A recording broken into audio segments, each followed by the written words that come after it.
आदर अभिनंदन और स्वागत है आपका। और प्ले विद क्वेश्चन से जुड़ी आत्माओं से ये मेरा आग्रह, अनुनय, विनय और निवेदन है कि आप वीडियो देखने के बाद जिस जिस आत्मा को जरूरत है वहां तक आप जरूर शेयर करना, क्योंकि जब किसी आत्मा के द्वारा सब्सक्राइब किया जाता है, कमेंट किया जाता है, लाइक किया जाता है, तो इस आत्मा को बड़ा मोटिवेशन और प्रसन्नता मिलती है। तो समझ रहे हैं ना, आप ज्यादा से ज्यादा जितना हो सके, जिसको जरूरत है वहां तक जरूर वीडियो को पहुंचाना है ना। तो आइए देखते हैं। कल हम लोगों ने इससे पिछले वीडियो में पढ़ा था तरल पदार्थों के अंतर्गत यांत्रिक गुण, और उसी के अंतर्गत जो भी टॉपिक्स है उसको हम जारी रखते हैं। पहला टॉपिक है श्यानता। तो श्यानता किसका गुण है? द्रवों का गुण है और गैसों का भी गुण है। तरल पदार्थों के अंतर्गत श्यानता आएगा, और श्यानता जो है द्रव एवं गैस दोनों का गुण है। श्यानता होता क्या है पहले इसे समझना, और श्यानता को समझने से पहले श्यान बल को जरा समझिए। जैसे हम लोग घर्षण पढ़े थे, घर्षण कहाँ काम करता है? घर्षण जो काम करता था, एक ठोस का दूसरी ठोस पर फिसलने के समय, जरा समझना इस बात को। घर्षण जो काम करता है वो ठोस में काम करता है, और जब एक ठोस पे दूसरी ठोस फिसलती है तो उसको रोकता है, उसको आगे बढ़ने से रोकता है। जैसे कि ये मार्कर एक ठोस हुआ, और जब हम इसको फर्श की सतह पे चलाएंगे तो फर्श इसको रोक लेगी, यानी कि एक ठोस की सतह से दूसरी ठोस पर जाने से रोक रहा था। इसको हम क्या कह रहे थे? घर्षण। लेकिन श्यानता क्या होगा या श्यान बल क्या होगा? जब किसी द्रव में द्रव की परत एक दूसरे को आगे बढ़ने से रोकती है तो उसको हम कहते हैं श्यान बल। इसको आसान भाषा में ऐसे समझिए, जैसे कि ये कोई द्रव है, तो द्रव की जो परत है, ये ऊपर वाली परत, ये नीचे वाली परत, ये वाली परत एक दूसरे को आगे जाने से रोकती है, और इसी आगे जाने से रोकने को हम कहते हैं श्यान बल, और इस गुण को हम कहते हैं श्यानता। समझ में आ रही होगी बात? फिर से एक बार, श्यानता किसी द्रव का वह गुण है जिसके कारण वह द्रवों के बीच जो आपेक्षिक गति होती है उसका विरोध करता है। जैसे ये द्रव की जो गति है, इसको जाने से इसका जो परत है रोकेगा, और उसी को हम क्या कहते हैं? श्यानता कहते हैं। ये श्यानता किसमें किसमें होती है? द्रव और गैस में। तो श्यानता के अंतर्गत आपको कितने पॉइंट याद रखना है? पहला कि ये किसका लक्षण है? द्रव का भी लक्षण है और गैस का भी हो। तो श्यानता द्रव और गैस दोनों में होगी। क्या है? द्रव की परत का या गैस की परत का आगे बढ़ने से रोकना, परत के द्वारा आपेक्षिक गति का विरोध। परत के द्वारा आपेक्षिक गति या परस्पर गति का विरोध, ऐसे कह दीजिए, परस्पर गति का विरोध जब हो तो उसे ही हम क्या कहते हैं? श्यानता कहते हैं। बात समझ में आ रही होगी। फिर से एक बार यदि हम परिभाषा कहें तो द्रवों का वह गुण जिसके कारण वह अपने आपेक्षिक गति का विरोध करते हैं, एक दूसरे को आगे बढ़ने से रोकते हैं, उसी को हम कहते हैं श्यानता। अब ये श्यानता हमने बताया कि द्रव में भी होगा, गैस में भी होगा। तो आपसे पूछता है कि द्रव में जो श्यानता होगी वो किसके कारण होती है, और गैस में जो श्यानता होती है वो किसके कारण? तो द्रव में श्यानता याद रखना, द्रव में श्यानता अणुओं के मध्य लगने वाले ससंजक बल के कारण होती है। अणुओं के मध्य लगने वाले ससंजक बल के कारण होती है। लगने वाले ससंजक बल के कारण। अब हम लोग पढ़े थे कि ससंजक बल क्या होता है? ससंजक बल के कारण। तो ससंजक बल क्या होता था? एक ही प्रकार के अणु के मध्य लगने वाले बल को, एक ही प्रकार के पदार्थ हो और उसके अणुओं के मध्य जो बल लग रहा है उसको हम कहते थे ससंजक बल, और विभिन्न पदार्थ के अणुओं के मध्य जब बल लगता था उसको कहते थे आसंजक बल। तो द्रव में श्यानता अणुओं के मध्य लगने वाले ससंजक बल के कारण, और गैसों में श्यानता किसके कारण होगी? तो अणुओं के एक जगह से दूसरे जगह स्थानांतरण के कारण होगा। अणुओं के परस्पर एक जगह से दूसरी जगह, एक जगह से दूसरी जगह, एक जगह से दूसरी जगह स्थानांतरण के कारण होगा। स्थानांतरण के कारण होगा। स्थानांतरण के कारण होगा। के कारण मतलब एक गैस का एक अणु जब दूसरी जगह स्थानांतरित हो जाए, दूसरी जगह वो ट्रांसफर हो जाए, तब जाके क्या होगा? और वो गैसों में श्यानता का लक्षण आएगा। इतना बात आपको समझ में आया होगा। अब दूसरा बात यहाँ पे महत्वपूर्ण पूछता है कि ताप बढ़ाने पर श्यानता पे क्या प्रभाव पड़ता है। तो याद रखना, ताप बढ़ाने पर द्रव की श्यानता घटती है। ताप बढ़ाने पर द्रव की श्यानता घटती है, इतना बात याद रखेंगे। जबकि ताप बढ़ाने पर क्या होगा, गैस की श्यानता में क्या प्रभाव पड़ेगा, तो गैस की श्यानता जो है, गैस की श्यानता बढ़ती है। अब इस बात को जरा ध्यान से समझना। जैसे कि किसी भी पात्र में ले लेते हैं, हम शहद ले लेते हैं, कोई भी द्रव के प्रति समझिए, और जब ये शहद ले करके हम गर्म करते हैं तो वो क्या हो जाएगा, वो पतला होके फैलने लगेगा। इस स्थिति में श्यानता क्या हो जाएगी, उसकी घट जाएगी। इसी में हम घी ले लेते हैं, घी को भी गर्म करेंगे, वो फैलेगा, यानी कि उसकी श्यानता कम हो जाएगी। जैसे श्यानता अब उसके अणुओं के मध्य, उसकी परत के मध्य बल कम लगने लगेगा, पहले ज्यादा लग रहा था, तो क्या हो गया, श्यानता घट गई। कोल तार जिससे हम सड़क पे बनाते हैं, वो भी क्या होगा, गर्म करेंगे तो क्या होगा, उसकी श्यानता घट जाएगी।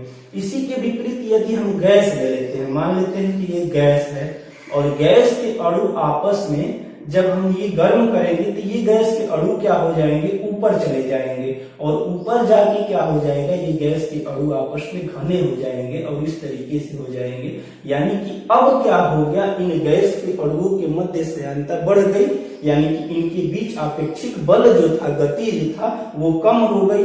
इसके कारण इनमें क्या हो गया, श्यान बल की मात्रा बढ़ गई। तो एक बात आपको यहाँ पे याद रखना है, क्या चीज, कि श्यानता जो होती है द्रवों में ताप बढ़ाने पर घटती है, और गैसों की श्यानता जो है ताप बढ़ाने पर बढ़ती है। इतना बात आपको समझ में आ गया होगा। अब नेक्स्ट टॉपिक पे आते हैं, सीमांत वेग। श्यानता से रिलेटेड जो भी जानकारी थी वो हमने पढ़ लिया। अब सीमांत वेग क्या है, तो सीमांत वेग का मतलब होगा जब श्यान द्रव में कोई वस्तु ऊपर से नीचे छोड़ी जाती है तो प्रारंभ में तो वो तेज गति से गिरती है, लेकिन एक नियत समय के बाद उसका वेग नियत हो जाता है। इसी को हम कहते हैं सीमांत वेग। ध्यान देना, हमने क्या कहा, श्यान द्रव या श्यान गैस कोई भी होगा, श्यान द्रव में कोई हमने वस्तु छोड़ा तो प्रारंभ में क्या थी, वो प्रारंभ में तेज थी। प्रारंभ में इससे रिलेटेड कैसे क्वेश्चन पूछता है अभी हम लोग पढ़ेंगे। पहले सीमांत वेग समझना जरा ध्यान से। प्रारंभ में तो तेज थी, फिर से क्या हो गया, उसका नियत बाद में क्या हुआ, बाद में उसका वेग जो हो गया नियत हो गया। बाद में उसका वेग नियत हो गया। अब इसी को हमने क्या कहा, सीमांत वेग कहा। बाद में उसका वेग क्या हो जाएगा, नियत हो जाएगा। इसी को हमने क्या कहा, सीमांत वेग। अब समझना, इससे रिलेटेड बातें पूछेगा। वर्षा की जो छोटी छोटी बूंदें होती है वो कैसे पृथ्वी पे आती है, तो वर्षा की छोटी छोटी बूंदें आप याद रखेंगे सीमांत वेग से ही पृथ्वी पर आती है। इतना बात याद रखेंगे। प्रारंभ में उसका वेग क्या होता है, तेज होता है, लेकिन जैसे जैसे वो नीचे आती है उसका वेग नियत होता जाता है। उसी को हम कहेंगे सीमांत वेग। पैराशूट से जो व्यक्ति ऊपर से नीचे आता है वो भी किस स्थिति से आता है, सीमांत वेग से आता है। प्रारंभ में उसका वेग ज्यादा होगा, फिर उसका नियत वेग हो जाएगा और वो क्या करेगा, धीरे धीरे पृथ्वी पर आ जाएगा। तो पैराशूट से व्यक्ति का पृथ्वी पर आना या पैराशूट से नीचे आना किसके कारण होता है, ये सब किसके एग्जाम्पल्स आएंगे, सीमांत वेग से। अब यहाँ पे एक चीज याद रखना है कि वस्तु की सीमांत वेग जो होता है वस्तु की त्रिज्या के वर्ग के अनुक्रमानुपाती होता है। सीमांत वेग प्रोपोर्शनल हम कह सकते हैं वस्तु की त्रिज्या का वर्ग। इसका मतलब क्या होगा कि सीमांत वेग जो होगा बड़ी वस्तु के लिए ज्यादा होगा और छोटी वस्तु के लिए कम होगा। यानी कि कोई वस्तु हम ऊपर से नीचे छोड़ते हैं तो उसका सीमांत वेग प्रारंभ में क्या होगा, यदि बड़ी है तो बहुत ज्यादा होगा और यदि छोटी है तो उसका सीमांत वेग कम होगा। तो सीमांत वेग वस्तु की त्रिज्या के वर्ग के अनुक्रमानुपाती होता है। इतना बात ध्यान रखेंगे। अब सीमांत वेग हो गया। अब आते हैं हम नेक्स्ट टॉपिक, धारा रेखी प्रवाह पे। धारा रेखी प्रवाह क्या होता है, तो जब धारा रेखी प्रवाह में कोई भी बिंदु, कोई भी गति गतिशील होगी, कोई भी वस्तु गतिशील होगी, तो उसमें प्रत्येक बिंदु उसके पिछले वाले बिंदु से ही होकर गुजरेगा, उसी को हम कहेंगे धारा रेखी प्रवाह। फिर से इसको जरा ध्यान से समझना है उदाहरण के द्वारा। जैसे ये ए पॉइंट है, बी पॉइंट है, सी पॉइंट है और डी पॉइंट है। इसमें यदि कोई वस्तु गतिशील है, यदि कोई वस्तु गतिशील है और यदि यह धारा रेखी प्रवाह में गतिशील है, तो इसमें ए के बाद यदि जो बी पॉइंट है, यहां पे जो कण जा रहा है, यहां पे कण ठीक इसी तरीके से, इसी गति और इसी चाल से गुजरेगा जिस चाल से ए पॉइंट पे गुजरे था। ठीक बी वाला उसी चाल से गुजरेगा, सी वाला ठीक उसी तरीके से गुजरेगा जैसे ए बी पॉइंट से गुजरे थे, और डी वाला ठीक उसी तरीके से गुजरेगा जैसे ए बी सी वाला पॉइंट से गुजरा था।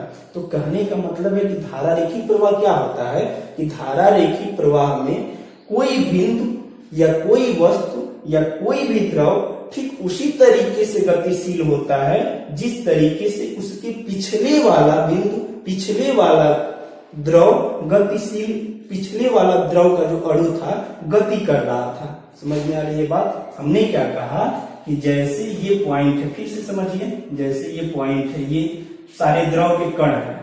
अब ये द्रव के कण ठीक उसी तरीके से गतिशील गति करेंगे जैसे से 1 2 3 4 5 यदि ये हम कोई स्थान मान ले तो ठीक उसी तरीके से गति करेंगे जैसे से इसके पिछले वाला कण गुजर चुका है। तो धारा रेखी प्रवाह से क्वेश्चन कैसे बनता है कि धारा रेखी प्रवाह में किसी बिंदु पर चाल और दिशा जो होता है निश्चित बिंदु पर क्या होता है, सदैव समान होता है, उसके पिछले वाले कण की तरह ही होता है। इतना बात आपको समझ में आ गया होगा। अब धारा रेखी प्रवाह के बाद आता है क्रांतिक वेग, और इस धारा रेखी और क्रांतिक वेग से जोड़ करके क्वेश्चन पूछता है। क्रांतिक वेग क्या होता है? तो जब कोई द्रव धारा रेखी प्रवाह से गतिशील हो और धारा रेखी प्रवाह में गति ना करके वो विक्षुब्ध हो जाए उसका प्रवाह, तो उसी को हम क्या कहते हैं, क्रांतिक वेग। जिस वेग पे वो विक्षुब्ध होता है उसको हम कहते हैं क्रांतिक वेग। जैसे हम लोग प्रत्यास्थता में पढ़े थे कि ये मार्कर है, इस मार्कर को जब हम ऐसे मोड़ेंगे और फिर छोड़ देंगे तो ये अपने पूर्व अवस्था में आ जाएगा, इसको हम प्रत्यास्थता कहते थे। और एक ऐसा भी आता था कि जब हम इसको ज्यादा बल लगा के तोड़ देंगे तो ये पूर्व अवस्था में नहीं आ पाएगा, इसको हम प्रत्यास्थता की सीमा से बाहर चला जाता था। तो इस स्थिति में क्या होता है, ठीक उसी से यदि जोड़ेंगे तो विक्षुब्ध प्रवाह क्या होगा कि जब कोई द्रव जो होगा धारा रेखी प्रवाह में नहीं होगा तो उसका वेग जो होगा विक्षुब्ध हो जाएगा, उसको हम क्या कहते हैं, विक्षुब्ध वेग, और उसी कंडीशन को क्या कहेंगे, क्रांतिक वेग। समझ में आ रही है बात? फिर से एक बार मैं बता रहा हूं, जब कोई द्रव धारा रेखी प्रवाह में गतिशील हो और धारा रेखी प्रवाह में गति करते करते वो विक्षुब्ध हो जाए, उसको हम क्या कहते हैं, क्रांतिक वेग। जिस वेग पे वो विक्षुब्ध हो उसी को हम कहते हैं क्रांतिक वेग। अब यहां से क्वेश्चन ये पूछता है कि यदि द्रव प्रवाह का वेग क्रांतिक वेग से अधिक है, ध्यान से समझना, यदि द्रव प्रवाह का वेग क्रांतिक वेग से अधिक है, क्रांतिक वेग से अधिक है, तब क्या होगा? यदि द्रव प्रवाह का वेग क्रांतिक वेग से अधिक है तब यहाँ पे आपको ये ध्यान रख देना है कि उसका जो वेग होगा वो श्रेयांकता पे निर्भर करता है, श्रेयांकता पे निर्भर करता है। क्वेश्चन ये पूछता है, आपसे ये नहीं पूछेगा क्रांतिक वेग की परिभाषा क्या है या धारा रेखी प्रवाह क्या है, आपसे ये पूछता है कि यदि द्रव प्रवाह का वेग क्रांतिक वेग से अधिक है तो वो किस पर निर्भर करता है, श्यानता पर निर्भर करता है, घनत्व पर निर्भर करता है, या दोनों पर निर्भर करता है, या इनमें से कोई नहीं? तो किस पर निर्भर करता है, श्यानता पर निर्भर करता है। अब दूसरी बात यह है कि यदि द्रव प्रवाह का वेग क्रांतिक वेग से कम है, क्रांतिक वेग से यहाँ पे आप कम मानना, ये कम है, यदि द्रव प्रवाह का वेग क्रांतिक वेग से कम है। अभी एग्जाम्पल देके समझाऊंगा आपको। और यह है कि यदि द्रव प्रवाह का वेग क्रांतिक वेग से क्या है, अधिक है। समझना जरा, यदि द्रव प्रवाह का वेग क्रांतिक वेग से अधिक है, अब इस स्थिति में क्या होगा, यदि द्रव प्रवाह का वेग क्रांतिक वेग से अधिक हो जाएगा तब वह श्यानता पर निर्भर न करके घनत्व पर निर्भर करता है, घनत्व पर निर्भर करता है, द्रव के घनत्व पर। अब इसका एग्जाम्पल जरा समझना आप, जैसे ज्वालामुखी से जो लावा निकलता है वो लावा बहुत गाढ़ा होता है लेकिन बहुत तेज बहता है, बहुत तेज उसकी गति होती है। वो किस पे निर्भर करता है, तो वो श्यानता पर निर्भर ना करके घनत्व पर निर्भर करता है। क्यों? क्योंकि जिसकी श्यानता ज्यादा होगी, जो ज्यादा गाढ़ा होगा वो तो धीरे बहेगा। जैसे शहद जो है पानी की अपेक्षा धीरे गति करेगा, कारण क्या है, क्योंकि उसका श्यान बल ज्यादा है। ठीक उसी तरीके से वो जो ज्वालामुखी का लावा है उसमें भी तो ज्यादा घन ये गाढ़ा था, वो भी तेज नहीं बहना चाहिए, वो भी धीरे बहना चाहिए, लेकिन उसका जो घनत्व होता है वो बहुत कम होता है, इसलिए वो क्या करता है, वो धीरे धीरे वो तेजी से बढ़ता है। तो यह बात आपको समझ में आ रही होगी कि यदि द्रव प्रवाह का वेग क्रांतिक वेग से कम है तो वो श्यानता पर निर्भर करेगा, श्यानता के अनुसार गति करेगा। और यदि द्रव प्रवाह का वेग विक्षुब्ध हो जाए, यानी कि उसका वेग जो हो जाए क्रांतिक वेग से अधिक हो जाए, तब वह श्यानता पर निर्भर न करके घनत्व पर निर्भर करता है। तो ये बात आपको मुझे उम्मीद है समझ में आ रही होगी। अब हम आगे चलते हैं। आगे है बर्नौली का प्रमेय। अब ये बड़ा ही महत्वपूर्ण है और इस प्रमेय से रिलेटेड आपको एग्जाम्पल्स पूछे जाएंगे। इस सारे जो हम लोग लिखे हैं इसे आप लिख लेना और लिख करके समझ लेना, कोई भी कंफ्यूजन हो तो आप कमेंट करके पूछना। अब आते हैं हम बर्नौली के प्रमेय पे। बर्नौली का जो प्रमेय है ये क्या है, तो बर्नौली के प्रमेय में समझना जरा ध्यान से, कहता है कि जब कोई आदर्श द्रव धारा रेखी प्रवाह में गतिशील हो, समझना अभी हम लोगों ने पढ़ा धारा रेखी प्रवाह क्या होता है, विक्षुब्ध नहीं होना चाहिए, धारा रेखी प्रवाह में गतिशील हो, तब उसके एकांक आयतन की कुल ऊर्जा, एकांक आयतन की कुल ऊर्जा अर्थात दाब ऊर्जा, गतिज ऊर्जा और स्थितिज ऊर्जा सदैव नियत होती है। यही बर्नौली का प्रमेय है। अब कोई क्वेश्चन पूछता है कि बर्नौली का प्रमेय किस पर आधारित है, तो याद रखेंगे सदैव बर्नौली का प्रमेय जो है ऊर्जा संरक्षण पर आधारित है। ऊर्जा संरक्षण मतलब ऊर्जा न तो उत्पन्न की जा सकती है न नष्ट की जा सकती है, केवल एक रूप से दूसरे रूप में बदली जा सकती है। तो यहाँ पे जरा समझना, इसका कहने का मतलब क्या है कि यदि आदर्श द्रव हो, धारा रेखी प्रवाह हो, या आदर्श गैस हो और धारा रेखी प्रवाह हो, तो एकांक आयतन की कुल ऊर्जा, दाब ऊर्जा, गतिज ऊर्जा और स्थितिज ऊर्जा का जो योग होगा वो नियत होगा। इसका मतलब ये है, जरा ध्यान से समझना, दाब ऊर्जा को यदि हम बहुत ज्यादा बढ़ा दें, उस स्थिति में अपने आप गतिज ऊर्जा और स्थितिज ऊर्जा इतनी कम हो जाएगी कि ये आपस में बराबर रहे, या दाब ऊर्जा गतिज ऊर्जा दोनों को बढ़ा दे तो स्थितिज ऊर्जा इतना कम हो जाएगा कि ये तीनों आपस में बराबर रहे। यानी कि दाब ऊर्जा, गतिज ऊर्जा और स्थितिज ऊर्जा का जो योग होगा वो सदैव एक नियतांक होगा या कांस्टेंट होगा, सदैव आपस में बराबर होगा। यही बर्नौली साहब कहे थे। इसको और जरा आसान भाषा में समझना, जैसे कि छत पर कोई पिंड है या छत पर कोई बालक है, छत पर कोई भी है, जैसे देखो ऐसे छत से हम कोई पिंड, ये मान लेते हैं कि छत से हम कोई पिंड ऊपर से नीचे फेंकते हैं। अब यहाँ पे इसकी स्थितिज ऊर्जा क्या थी, स्थितिज ऊर्जा शुरुआत में स्थितिज ऊर्जा बहुत ज्यादा थी। शुरुआत में जब यहाँ पे कोई पिंड था तो स्थितिज ऊर्जा बहुत ज्यादा थी, लेकिन जैसे जैसे नीचे आता है उसकी स्थितिज ऊर्जा क्या होती जाएगी, घटती जाएगी, और गतिज ऊर्जा क्या हो जाएगी, बढ़ती जाएगी। ये दोनों आपस में क्या हो जाएगा, दोनों आपस में जैसे जैसे ये नीचे आएगा, शुरुआत में तो यहाँ पे गतिज ऊर्जा कम थी, लेकिन जब नीचे आएगा उस स्थिति में क्या होगा, स्थितिज ऊर्जा कम होती जाएगी और गतिज ऊर्जा क्या हो जाएगी, बढ़ती जाएगी। इसका मतलब क्या हो रहा है, दोनों आपस में किसी न किसी रूप में बराबर है। इसी को तो ऊर्जा संरक्षण कहते थे। तो ठीक यही बर्नौली भी कह रहा है, बर्नौली भी कह रहे हैं कि दाब ऊर्जा, गतिज ऊर्जा और स्थितिज ऊर्जा का योग जो होता है वो सदैव नियतांक होता है। इतना बात आपको समझ में आ गया होगा। अब आगे हम देखते हैं इसके एग्जाम्पल्स को, जो महत्वपूर्ण है। एग्जाम्पल्स जरा ध्यान से समझना। एग्जाम्पल्स इसका ये है कि पहला पूछता है कि आंधी आने पर घरों के जो छप्पर होता है, घर का छप्पर या टीन जो होगा, छप्पर या टीन उड़ जाता है। अब इसके पीछे कौन सा कारण है? आपके ऑप्शन में कई सारे रहेंगे, 4 ऑप्शन रहेगा, जिसका जवाब क्या होगा, बर्नौली का प्रमेय। किसके अनुसार होते हैं? बर्नौली का प्रमेय के अनुसार। जरा ध्यान से समझना। यदि कोई घर है,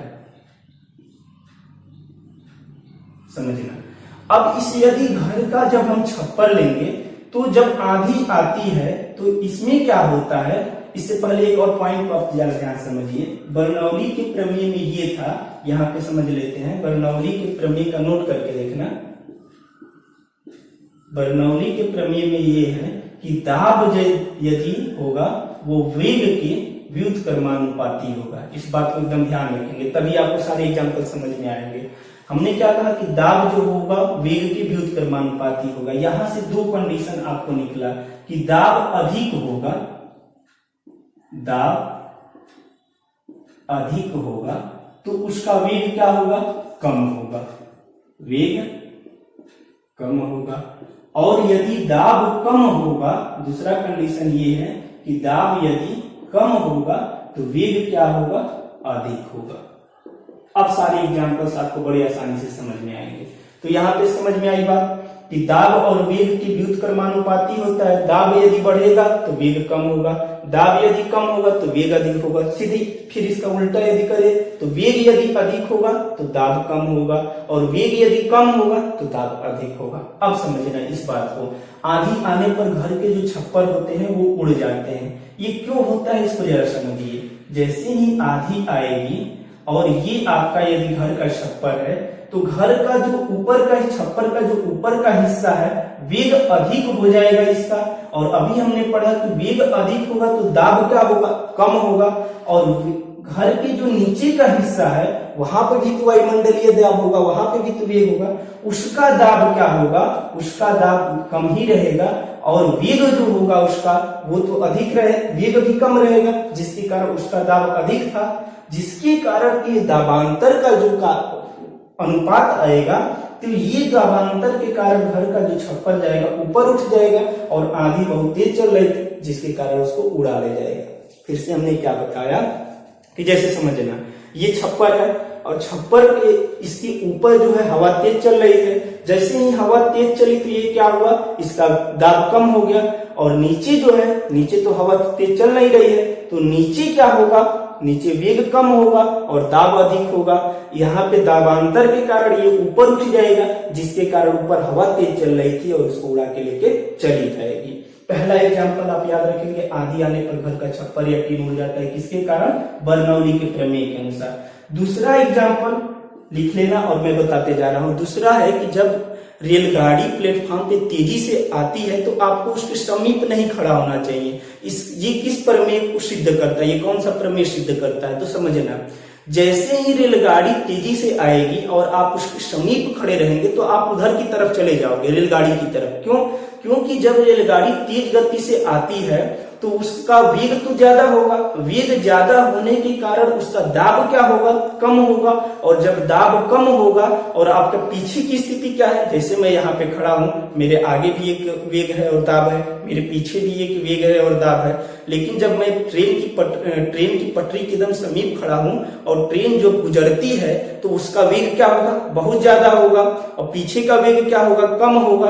तो यहाँ पे दाब क्या हो गया, एकदम कम हो जाए, दाब अधिक, ये कम हो जाएगा वेग अधिक होने के कारण। लेकिन मेरे पीछे का दाब क्या है, ज्यादा है, जिसके कारण वो मुझे आगे की तरफ धकेल देगा। तो ये भी किस में लागू हो रहा है, बर्नौली के प्रमेय में। तो दूसरा एग्जाम्पल आप क्या लिखेंगे, दूसरा है ट्रेन का ट्रेन का प्लेटफॉर्म पर आते समय वहां पे खड़ा व्यक्ति है पीछे की तरफ झुक जाता है, आगे की तरफ झुक जाएगा।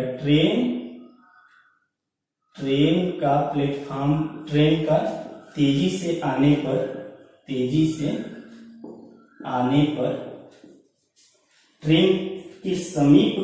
ट्रेन के समीप खड़ा व्यक्ति आगे की तरफ झुक जाता है।